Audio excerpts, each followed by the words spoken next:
қайырлы күн. Дәмі аузыңызда еритін осындай өте жұмсақ керемет болып шығатын булочки дайындаймыз. Жасалу жолы өте оңай, қарапайым. Ең алдымен таза ыдысымызды алып аламыз. Оған 350 грамм осындай сүтімізді қосып, жылы сүтімізді, үстіне бір ас қасық ашытқымызды, тұз кішкене қосып, 150 грамм қантымызды қосып, жақсылап араластырып аласыздар. Бір жұмыртқамызды қосамыз.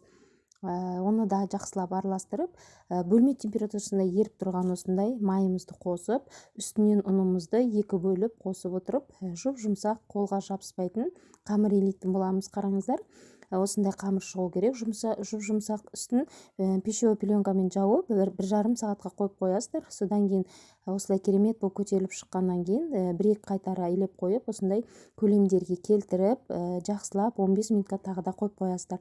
Содан кейін алып, осындай видеода көрсетілгендей әдемілеп булочки жасайтын боласыздар. Ортасына өздеріңіздің қалауларыңыз бойынша начинка сала бересіздер. Мен вареную сгущенканы салдым.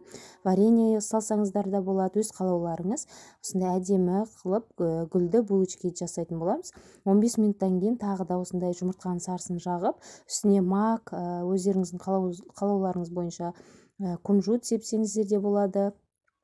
Солай булочкиімізді пісіріп аламыз. Қараңыздар, керемет жұмсақ болып пісті. Осы әдіспен дайындап көрсеңіздер, міндетті түрде керемет шығатын. Видеоны соңына дейін көргендеріңіз үшін рахмет. Менің YouTube каналыма тіркеліп алып, қоңыраушаны бассаңыздар болады.